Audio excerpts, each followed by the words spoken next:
Needless to say, during the making of that intro, I just said to hell with theming because that intro is more suited to a ripoff of MTV's Fear rather than a video game related video. But screw it, I like it. If you've seen any of my Back to the Basic videos, you know that I'm a big fan of using X's and O's, directional arrows, etc. to break down plays, and that brings me to this new series. It's not a new concept, obviously, breaking down game footage is nothing new, but I feel like the name change better suits what I want to do, besides saucer passes aren't necessarily basic. I love breaking down game footage, talking about in-game mechanics and strategies, but I don't exactly love the production process of the traditional tutorial. Not to say this video will be a drastic departure, it's still going to be breaking down a play and explaining its effectiveness. But when I'm recording, I hate having the feeling of needing to play a certain way to get the clips I'm looking for. I don't want to play a certain way to force a specific, series of events to happen. Number one, I'm far too competitive to handicap myself like that. And secondly, I feel like playing the game that way doesn't create an accurate representation of the true effectiveness in-game of whatever I'm trying to showcase. Whether it's club footage or maybe even the occasional Ultimate Team game, this series is simply going to be my way to discuss the game itself much more frequently. Which brings me to this video. Puck management has been and will continue to be a big talking point in my videos for obvious reasons. And in this video, I will talk about and showcase footage where not only do we control the puck, but we control the game by forcing our opponents to play our style. As we get into our first clip, just let me say this, fair warning, obviously rage-fueled messages are a large part of online gaming, unfortunately, and doing what I do here is almost certain to see you be on the receiving end of those type of messages. You'll get called a puck ragger and every other word in the goddamn Urban Dictionary, but as you'll see, it's a smart strategy. Now getting into this clip right off of the face-off, and we will freeze frame it just as I cross the blue line. Now, as far as my passing options go here, we could potentially hit our left wing. He does have a man on him. We could attempt to hit him right on the sideboards, but that's a risky play, especially too with the computer right defenseman who could easily step over and hit him if he is, or if they are set to high pressure. High pressure, of course, being the one strategy for AI that works occasionally. We look at our center. He is completely unavailable. Two people in range, and then of course our right wing, who is potentially open, but as you'll see as we continue this play up now, their human curls in over towards the right side, expecting me to pass to him. So we don't have any passing options. Obviously I have a computer right D, otherwise I could probably work the puck around. I could step up to the red line to dump it in. I could try to carry it in myself, which in fairness I do quite a bit, but let's watch the rest of the play. We curl back, we don't allow them to play the trap, and as they approach the blue line, we move forward and hit red for the breakout pass. Now obviously with these clips, you can say, oh well, if you were against better players, that wouldn't have worked. For me, this has worked in every division, in every game mode, it doesn't matter. Say what you want about the trajectory that my opponent took, I'm a confident enough player that I am more than certain I would have gotten the puck out, and we did on this play. So rather than taking the risk of dumping the puck in, we cause them to come out, and we get an offensive opportunity because of it. Play number 2, and this one comes off of a defensive zone draw. Now I've yet to be able to make a tutorial talking about breakouts, so we will do that here, while also talking about avoiding the trap. Now as we freeze frame it, you will know if you saw my Art of the Saucer Pass tutorial, one of my favorite things to do is to hit my left wing from this scenario with a saucer pass, but unfortunately that is not the best option at this point, as we have the guy right next to us poke checking, we have the player in between my left wing and center, and you also have their right D, who is kind of hidden by the scoreboard. Option number 2, you can take it behind the back of the net by yourself. It's obvious this guy's looking for a poke check. He's not going for the hit. That very well could work. Option number 3, you can play it around the back of the net, either to your right D or your right wing. Now, I haven't seen this as much lately. I certainly recall seeing it more in NHL 13, 14, and so on. But you can do the slap shot to try and hit your breaking right wing, or you can just do a normal pass to your right defenseman, although that is certainly easier when it is not a computer, as it is in this situation, as he is giving me no assistance whatsoever.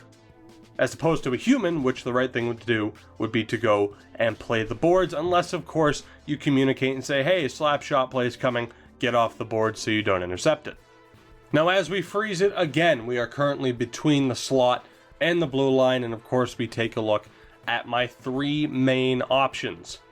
Looking at our left wing, it is certainly possible to get him the puck, particularly with a saucer pass, as the man covering him is going into a back skate, and a normal pass is most likely to be intercepted. But again, you see the right D at the top of the screen. If it is a computer and it is on high pressure, or even if it's a human, very likely he will hit our left wing. So rather than going with that low percentage play, we look elsewhere. And unfortunately for my center, he's been squeezed out of his center lane and has merged over to the right, which makes a normal pass to either him or blue a lot less likely to be successful based on where the other players are on the other team. To reiterate, it is certainly possible to hit any of my three forwards in this instance, but they are not high percentage plays at this point. And going back live as we draw back into our own zone, you see all three forwards at our blue line. We make a quick pass to our right D. Now obviously if it's a human, this play would have gone off a little bit better. We do get lucky to get the puck out of the zone, but we end up getting offensive opportunities out of it, including a spectacular miss on that cross crease. By biding our time, we turned a very low percentage breakout pass into a very high quality cross crease chance. We didn't force the play, we made them play our style, and it nearly worked out for us. Now on this next play, you're going to have to take my word for it. We win the puck in our defensive zone. It is turned back over. Their AI gets it, loses it, and right here is where we are going to pause. Now obviously we have a few options as we turn around. Our center on the left board is absolutely not one of them. We could go to our right wing. We could go to our left wing.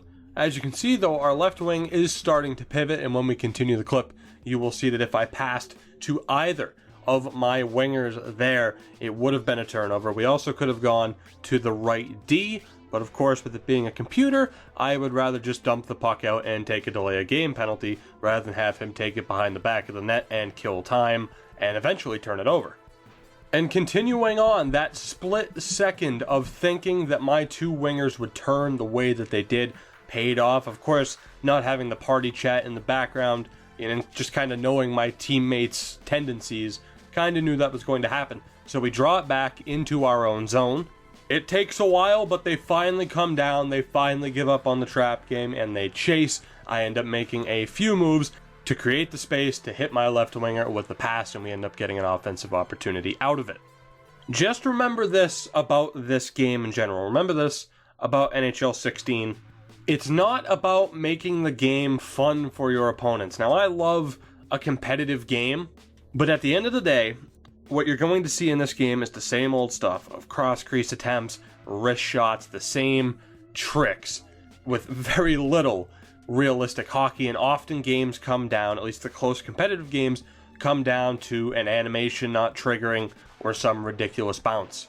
You need to take control of the game where you can, and using this strategy that most people would call just complete bullshit, using this strategy can help you.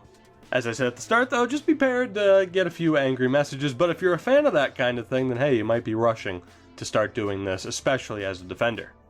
Now we'll wrap up this video with probably my two favorite plays in this batch of clips. We start off the second period up by a goal on the penalty kill. Now getting into the clip, we lose the face-off, they immediately blow a pass, but watch here as I pick up the puck. All of them are already turning backwards. There is no effort. Even with the limited amount of time they have left on the power play, it is still a power play, and there is no effort from them to forecheck. And this is what I mean when I talk about the strategy. Why? Why would you move the puck forward in this situation? You simply do what I do here. You draw the puck back into the zone. Look at how long it takes them to come down and forecheck. By the time they do, the play or the power play is already over. We bring the puck down ice. We get a decent scoring opportunity there. We end up keeping the puck in the offensive zone, getting a cross-crease goal out of it. That is why I love to do this. And this next play, it is my favorite. We saved the best for last here. Now starting off, their guy has the puck along the sideboards and getting in to the play. You see our center makes a good play on him to knock the puck away. It ends up with the right D, ends up on me as we pull back and we pause right here.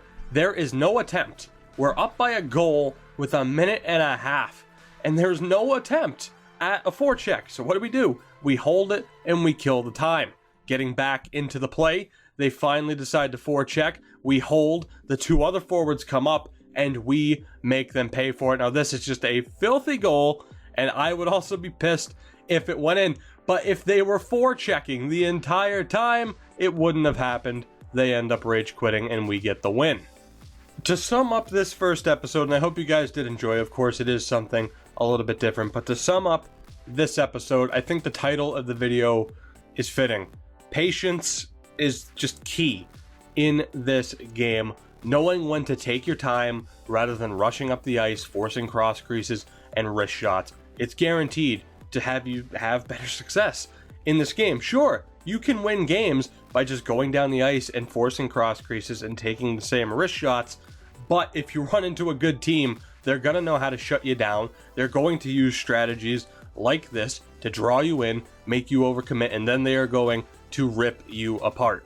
That is it for this first episode of the Film Room, guys. I hope you did enjoy. If you did, make sure to drop a like down below. It really helps me out, and I would really appreciate it. And of course, subscribe for some more Film Room episodes coming up, hopefully, in the near future. I do want to see the reaction to this, but I can tell you already, I'm going to prefer, and probably still do this, but I am going to prefer making videos more like this, although this one did turn into more of a tutorial because I use this strategy a lot, so I had a lot of footage to use. But there will be other subjects where I'm going to want to talk about it rather than wait, grind it out, getting more clips to do it, and it'll be a shorter episode than this. But enough rambling from me, guys. As I said, I hope you all enjoyed, and I'll see you next time.